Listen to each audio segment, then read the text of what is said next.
اللہ پر بھروسہ کرنے لگ جائیں، اللہ پر توکل کرنے لگ جائیں، پھر چاہے جتنی بھی مشکلات آئیں دل پرسکون رہتا ہے۔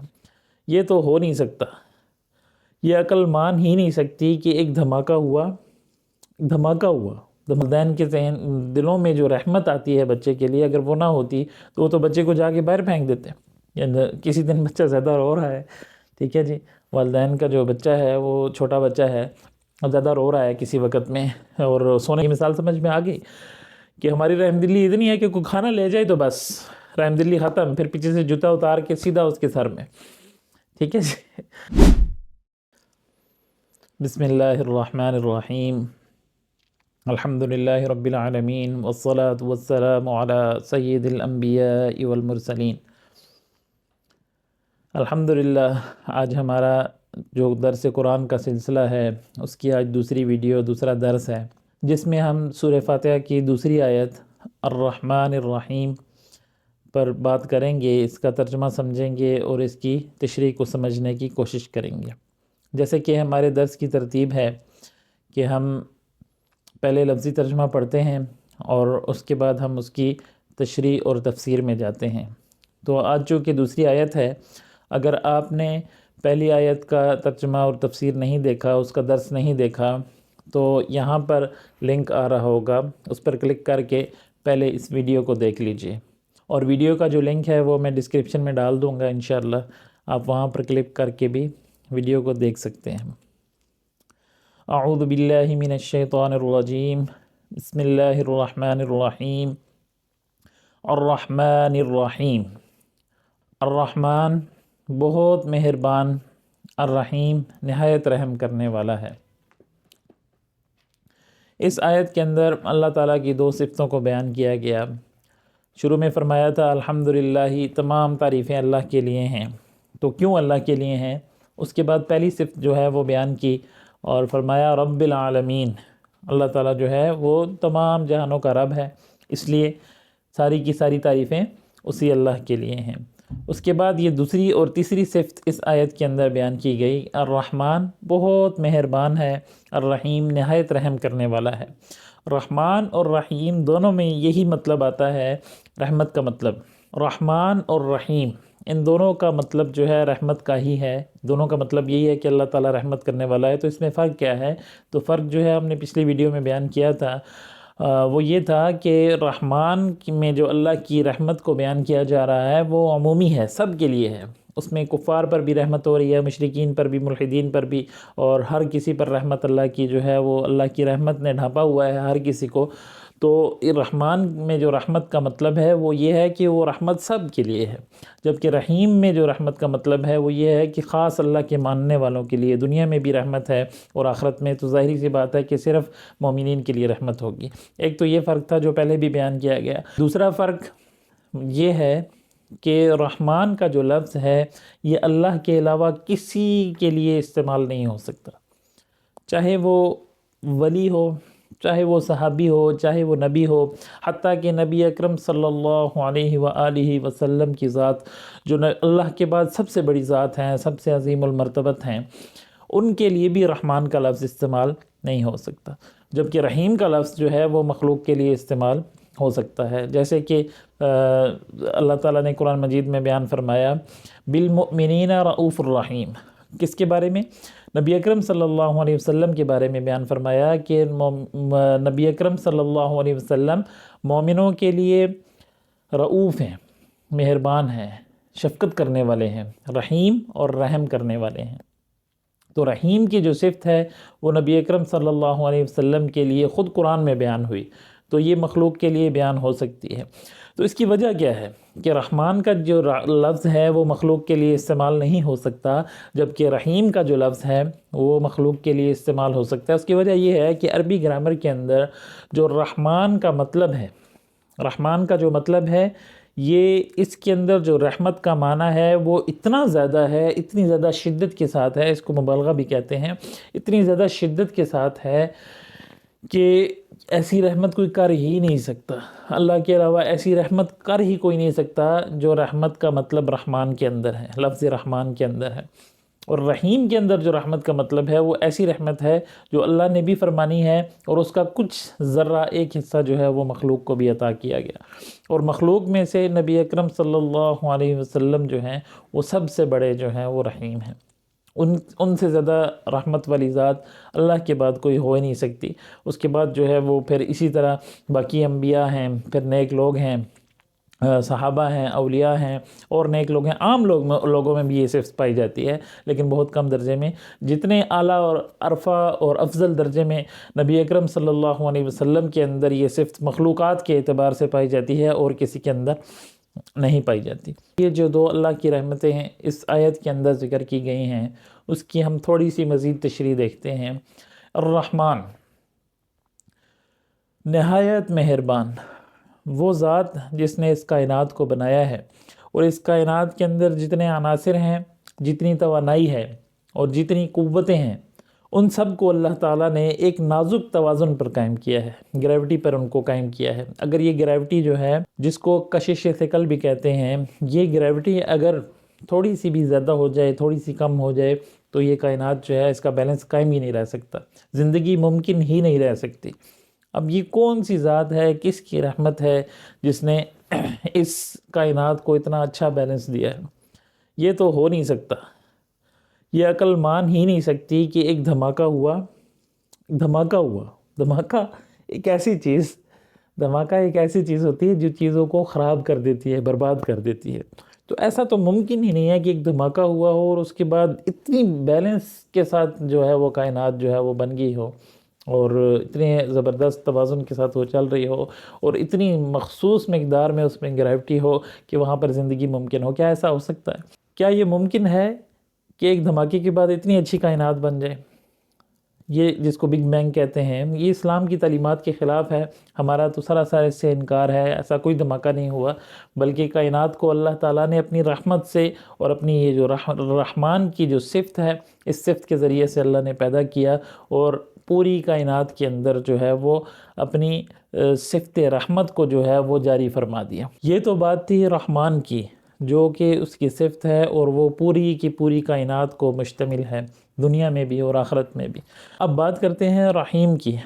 اللہ تعالیٰ نے انسان کو بنایا، اور اس کے اندر جو ہے بہت سارے اعضاء جو ہے وہ اللہ تعالیٰ نے پیدا کیے، جس میں سے ایک عضو جو ہے دماغ ہے، جو پورے کے پورے جسم کو کنٹرول کر کے رکھتا ہے۔ دماغ سگنل بھیجتا ہے تو جسم جو ہے وہ اس کے حساب سے کام کرتا ہے۔ اب جس کا دماغ نہیں چلتا تو اس کو دنیا کیا کہتی ہے؟ مجنون ہے، پاگل ہے، چلا ہے، دیوانہ ہے۔ اس طرح کے الفاظ جو ہیں وہ استعمال کیے جاتے ہیں جس میں عقل نہیں ہوتی۔ تو اللہ کا بڑا ہی کرم ہے کہ ہمارا دماغ جو ہے وہ صحیح طرح سے کام کر رہا ہے، اور جیسے بھی ہم چاہتے ہیں ویسے اپنے جسم کا استعمال کر سکتے ہیں۔ ایک تحقیق کے مطابق جب ہم کسی کے ساتھ رحم دلی سے پیش آتے ہیں یا کسی کے ساتھ محبت سے پیش آتے ہیں، تو انسان کے دماغ میں آکسیٹوسن نامی ایک ہارمون جو ہے وہ پیدا ہوتا ہے۔ اب یہ ہارمون کیا کرتا ہے کہ اگلے انسان کو مجبور کرتا ہے کہ وہ بھی کیا کرے؟ ہمدردی کرے اور رحمت کے ساتھ پیش آئے اور اچھے سلوک کے ساتھ پیش آئے۔ جب آپ کسی کے ساتھ محبت اور ہمدردی کرتے ہیں تو اگلے کے لیے لازم ہو جاتا ہے کہ وہ بھی اس زبان سے اظہار نہ بھی کرے۔ اگر کوئی زیادہ سے زیادہ بد اخلاق انسان ہوگا، زبان سے اظہار نہیں کرے گا، کوئی ریئیکشن نہیں کرے گا، زیادہ سے زیادہ یہی ہوگا، لیکن یہ ہو ہی نہیں سکتا کہ اس کے دل میں جو ہے وہ نفرت، آپ ہمدردی کر رہے ہیں، آپ محبت کر رہے ہیں اور اس کے دل میں نفرت پیدا ہو، ایسا ممکن ہی نہیں ہے، کیونکہ اس کے ذہن میں ایک ہارمون پیدا ہو رہا ہے رحمت کا، جس کو آکسیٹوسن کا نام دیا گیا۔ تو یہ جو ہارمون ہے یہ کس نے پیدا کیا؟ دماغ چونکہ اللہ نے پیدا کیا، تو یہ دماغ کے اندر جو ہارمون پیدا ہو رہا ہے یہ کس نے پیدا کیا؟ یہ بھی اللہ تعالیٰ نے پیدا کیا ہے۔ تو اللہ کی رحمت جو ہے اتنی وسیع تھی، اس میں سے ایک ہارمون کی صورت میں اللہ تعالیٰ نے ہمیں بھی کچھ ذرہ اس کا اپنی رحمت کا دے دیا۔ تو یہ مطلب ہے رحیم کا، کہ رحیم ہمارے جسم کے اندر، ہماری ہر حرکت کے اندر، ہمارے ذہنوں میں، ہماری سوچ کے اندر رحمت کا جو مادہ ہے وہ اللہ نے پیدا کیا۔ دیکھیں کہ ماں جو ہوتی ہے اس میں رحمت کا کتنا زیادہ جو ہے وہ مادہ پایا جاتا ہے۔ وہ کہاں سے آیا ہے؟ وہ اللہ تعالیٰ نے ڈالا ہے۔ والدین کے دلوں میں جو رحمت آتی ہے بچے کے لیے، اگر وہ نہ ہوتی تو وہ تو بچے کو جا کے باہر پھینک دیتے ہیں۔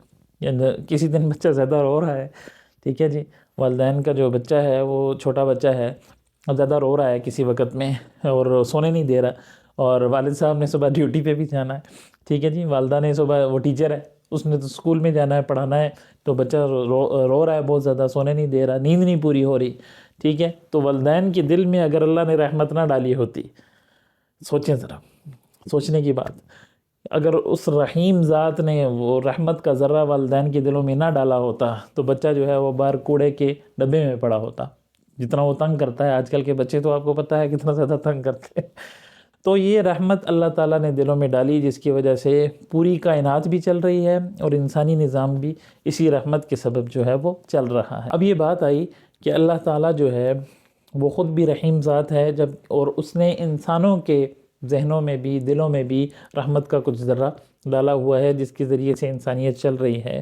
تو اللہ کی مہربانی میں اور ہماری رحم جو ہمارے دلوں میں رحمت ہوتی ہے، اس میں فرق کیا ہے؟ تو اس کو ایک مثال سے سمجھتے ہیں کہ آپ بہت زیادہ مہربان ہیں، بڑے رحم دل ہیں اور بہت زیادہ لوگوں کا خیال کرتے ہیں، اور آپ کہیں پر بیٹھے ہوئے کھانا کھانے لگے ہیں، آپ کا پسندیدہ کھانا ہے پیزا، برگر جو آج کل سب کو پسند ہوتا ہے، آپ کا پسندیدہ کھانا آپ کے سامنے آتا ہے، اور آپ ہیں بڑے رحم دل مشہور ہیں مثال کے طور پہ، تو کوئی آ کر آپ کا کھانا چھین کر لے جائے تو اس وقت بھوک کی حالت میں تو رحم دلی آپ کی غائب ہو جائے گی۔ کیوں غائب ہو جائے گی؟ کیونکہ ہمارے پاس جو رحم دلی ہے وہ بہت زیادہ معمولی ہے، رحمت کا جو ہمارے پاس ذرہ ہے وہ بہت زیادہ معمولی ہے۔ اب اللہ تعالیٰ کی رحمت کی طرف ذرا نظر کرتے ہیں، یہ مثال سمجھ میں آ گئی کہ ہماری رحم دلی اتنی ہے کہ کوئی کھانا لے جائے تو بس رحم دلی ختم، پھر پیچھے سے جوتا اتار کے سیدھا اس کے سر میں، ٹھیک ہے جی۔ تو اللہ کی رحم دلی کو دیکھیں، اللہ کی رحم دلی کیا ہے کہ ہم ساری زندگی بالغ ہونے سے لے کر بڑھاپے تک جو ہے وہ گناہ کرتے ہیں، جوانی تو گزرتی ہی گناہوں میں ہے، لیکن اللہ تعالیٰ کچھ بھی نہیں کہہ رہا، کوئی عذاب نہیں دے رہا، کوئی جو ہے وہ نقصان نہیں پہنچا رہا، اور ڈھیل دے ہی جا رہا ہے۔ اللہ کی طرف سے اگر کسی کو ڈھیل مل جاتی ہے، رسی دراز ہو جاتی ہے، تو اللہ اس چیز سے محفوظ رکھے۔ یہ تھوڑی بہت جو تکالیف بیچ میں آتی رہتی ہیں زندگی میں، یہ ہمارے لیے ضروری ہیں کہ اس سے اللہ کی یاد آتی رہتی ہے۔ بہرحال ساری زندگی گناہ کیا، جوانی گناہ میں، بچپن گناہ میں، بڑھاپا گناہ میں، درمیانی عمر گناہ میں، آخر میں بندے نے توبہ کر لی اور مر گیا، تو وہ کتنا لمبا عرصہ اللہ کی نافرمانی کی، 80 سال، 90 سال، 100 سال اللہ کی نافرمانی کی، اور اس کے بعد اللہ نے ایک توبہ پر کیا کر دیا، اس کو معاف کر دیا، ہمیشہ کی جنت اس کو دے دی۔ یہ اللہ کی رحمت ہے، اور ہماری رحمت کتنی ہے کہ کوئی لے جائے ہماری کوئی چیز۔ اچھا، پھر ہم اللہ تعالیٰ سے دعا مانگتے ہیں، کوئی بھی کسی کام کے بارے میں محنت کر رہا ہے تو ہم اللہ سے دعا مانگتے ہیں کہ اللہ تعالیٰ ہمیں ہمارے مقصد میں کامیاب کر دے، اللہ ہمیں ہمارے مقصد میں کامیاب کر دے۔ تہجد بھی پڑھ رہے ہیں، فجر بھی چل رہی ہے، عشاء بھی چل رہی ہے، دعائیں چل رہی ہیں، اور اللہ پاک جب کامیاب کر دے تو پھر لوگوں سے ہم کیا کہتے پھرتے ہیں؟ میں نے بڑی محنت کی تھی، میں نے فلاں کام کیا تھا، میں نے یہ کیا تھا، میں نے وہ کیا تھا۔ اسی طرح ہوتا ہے، محنت کی توفیق بھی اللہ نے دی، اپنی رحمت سے اللہ تعالیٰ نے اس کو محنت کو قبول بھی فرمایا، کامیابی بھی اللہ تعالیٰ نے عطا کی، اور اس کے بعد سارا کا سارا کریڈٹ ہم اپنا خود لے لیتے ہیں، اور اس رحیم اور رحمان ذات کو ہم بھول جاتے ہیں۔ اچھا، ہمیں شکر ادا کرنے کے لیے کہہ دیا جائے تو ہم کیا کہتے ہیں؟ جی اللہ کا بڑا شکر ہے، زبان سے کہہ دیتے ہیں، عمل کے اندر ہمارے شکر کہیں بھی نظر نہیں آتا، اور ہم صحیح طرح سے شکر ادا بھی نہیں کرتے۔ تو اتنی رحمان اور رحیم ذات جس نے ہمیں سب کچھ دیا، ہمیں نعمتیں دی، ہر چیز دی، اس کی جب شکر کی باری آتی ہے تو ہم شکر ادا ہی نہیں کرتے۔ اس کی مثال اس طرح ہے کہ آپ کی کہیں دعوت ہوئی، آپ نے کھانا کھایا، کھانا بہت اچھا تھا، تو آپ نے جاتے ہوئے میزبان کو کہا کھانا تو بڑا اچھا ہے پر شکریہ اگلی دفعہ ادا کروں گا۔ تو یہ وہ میرا مالک ہے جو رحمان بھی ہے اور رحیم بھی ہے۔ کیا آپ نے کبھی یہ بات سوچی ہے کہ جب ہم اللہ پر بھروسہ کرنے لگ جائیں، اللہ پر توکل کرنے لگ جائیں، پھر چاہے جتنی بھی مشکلات آئیں دل پرسکون رہتا ہے۔ اگر آپ کی زندگی میں یہ تجربہ نہیں ہوا تو اللہ پر بھروسہ کر کے دیکھیں، وہ رحمان جو ہے وہ اپنی رحمت جو ہے وہ آپ پر نازل فرمائے گا۔ وہ رحیم جو ہے وہ رحیم ذات ہے، رحم کرنے والا ہے، وہ اپنی رحمت آپ کے اوپر نازل فرمائے گا۔ ایک دفعہ اس کے اوپر بھروسہ کر کے دیکھیں، ایک دفعہ اس کے اوپر بھروسہ کر کے لازمی دیکھیں، آپ کا دل بالکل ہلکا ہو جائے گا، ساری پریشانیاں جو ہیں وہ ختم ہو جائیں گی، اور مشکلات میں مدد جو مانگنی ہے وہ صرف اللہ سے ہی مانگنی ہے۔